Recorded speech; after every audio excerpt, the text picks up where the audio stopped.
Assalamualaikum warahmatullahi wabarakatuh. Halo guys, jumpa lagi bersama saya di Marola Channel.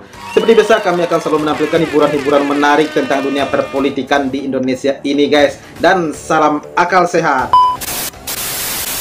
Guys, janji-janji manis caleg sampai calon presiden memang selalu bikin kita sebagai rakyat cenderung berharap dan percaya akan janji-janji mereka. Namun di realitanya sungguh sangat jauh berbeda. Dan bahkan mereka seperti amnesia dengan para pendukungnya. Tetapi rekam jejak digital itu memang tak pernah bohong walaupun agak sedikit menyakitkan. Dan inilah janji-janji kampanye Prabowo 2019 versus 2024. Let's go! Yeah, let's go! Apalagi kau bela-bela anting-anting. Nah, ini waktu Pak Prabowo kampanye 2019 ya guys. Bangsa kita sekarang ini Saat rivalnya sama Jokowi itu berada dalam arah yang salah.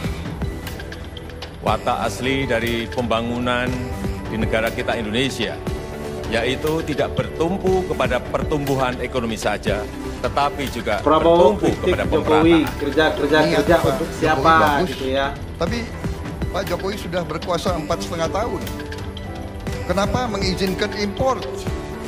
Petani hancur. Kenapa tidak melakukan industrialisasi, tetapi difokuskan infrastruktur? Infrastruktur jangan-jangan mempermudah barang luar masuk ke Indonesia. Jadi mau bikin holding yang sekarang saja tidak dikelola dengan baik, begitu Pak. Ini yang kami sangat risau bahwa BUMN kita, kebanggaan kita, Pertamina semua yang seharusnya jadi national champion, world champion, sekarang moral jatuh, tidak tahu masa depannya bagaimana, selalu dikalahkan dengan perusahaan asing. Kenapa bisa swasta lebih hebat daripada Garuda? Padahal ini airspace itu adalah aset bangsa kita, itu adalah aset ekonomi. Kenapa kita biarkan aset ekonomi ini dinikmati oleh orang lain?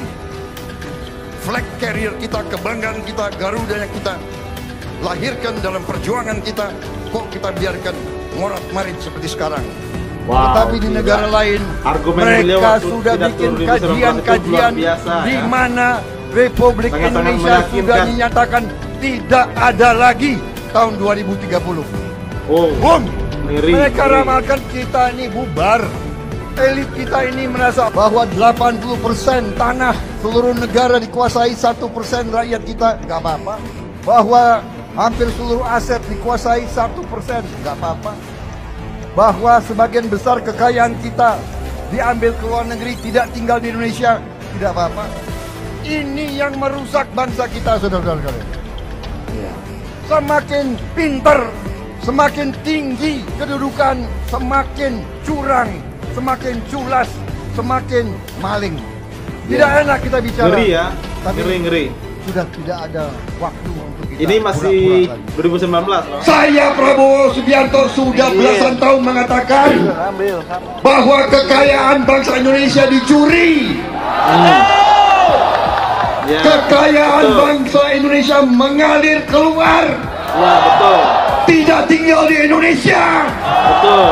Kekayaan Indonesia dikuasai segelintir orang saja. Ya betul. 1% saja. Ya betul. Hei, Tapi sekarang Kelihatannya setelah ini jatahnya Pak Prabowo. ya katanya Pak Prabowo untuk menguasai itu ya. Luar biasa.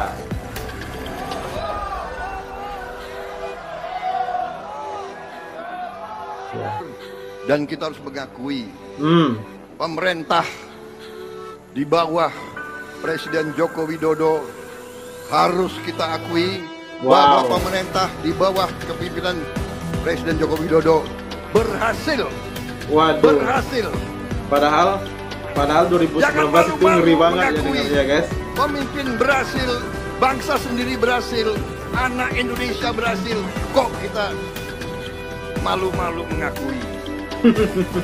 Dan memang gila kelemahan luar biasa. bangsa kita, saudara-saudara, harus kita akui juga. Kelemahan bangsa kita itu kadang-kadang sulit mengakui keberhasilan kawan sendiri. Ya, ya guys. Mungkin beliau lupa, mungkin asing. Kalau rekam jejak digitalnya ada ya. Kita condong cari-cari kesalahannya, saudara-saudara sekalian. Enggak, kita nggak cari-cari kesalahan, Pak. Kita cuma membanding-bandingkan yang lama dengan yang sekarang itu aja kok. Tapi kalau diajak berbakti, kita harus siap berbakti. Jangankan jadi Menteri Pertahanan, jangankan jadi Menteri Pertahanan. Kalau negara perlu, saya siap jadi prajurit di garis paling depan. Oh, komitmen Pak Jokowi. Ingat umur Pak, luar biasa. Udah sepuh tuh. Beliau berpikirnya selalu untuk rakyat kecil.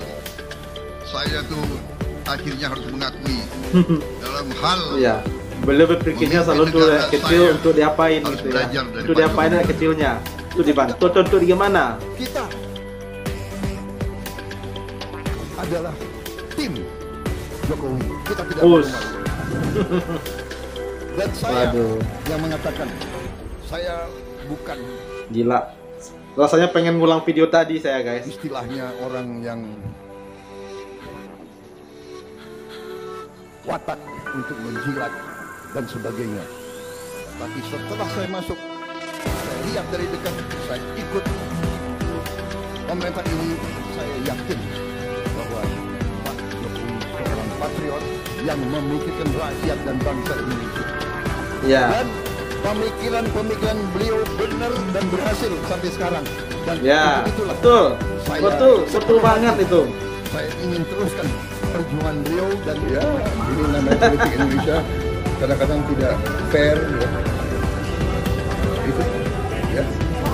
Ya. Bapak ini kan karena isu dinasti politik ya Bapak. Jika Bapak dinasti, semua dinasti, Bung.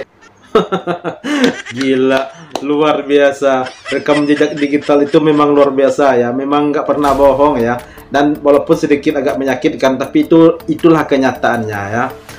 Memang lidah ini tidak bertulang guys. Tetapi kalau asal ngelantur itu ke ini nih. Rekam jejak digitalnya itu ada. Kalau dulu kan teknologi kan belum secanggih sekarang ini ya.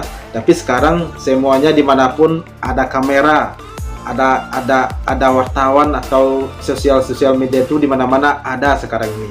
Dan kalau kita ngomong itu jangan asal sekarang, semua pasti akan ada rekamannya. Nah seperti yang dilakukan Pak Prabowo ini, walaupun dan apalagi beliau seorang public figure dan juga pejabat negara. Nah pasti ada semua rekam jejak digitalnya. Dan kita tadi sudah sama-sama melihat dan mendengarkan serta menyimak seperti apa ekspresi beliau. Itu memang luar biasa. 2019 itu pidatonya, kampanyenya itu benar-benar sangat luar biasa, benar-benar menggetarkan hati kita ya, dan bahkan masyarakat pendukung beliau waktu itu sampai ada korban meninggal dunia dan juga yang luka-luka saking tidak terimanya Pak Prabowo itu kalah. Karena nggak tahu lah itu karena kecurangan atau gimana, kita nggak tahu ya. Itu saking cintanya sama Pak Prabowo gitu kan. Karena berharap Pak Prabowo itu menjadi presiden 2019 sampai 2024 ini. Namun ternyata beliau kalah gitu ya. Dan terjadilah demo besar-besaran di depan, kalau nggak salah tuh di depan Bawaslu Jakarta. Dan namun kenyataannya berbalik. Malah waktu itu beliau ikut ke dalam kabinetnya Jokowi. Padahal sebelumnya beliau sangat berapi-api sekali untuk melawan Jokowi. Nah, itulah yang dirasakan oleh para pendukung-pendukung beliau saat ini. Sangat merasakan kekecewaan dengan ambisi beliau jadi penguasa, dengan ambisi beliau menjadi pejabat negara, tetapi tidak memikirkan para pendukungnya.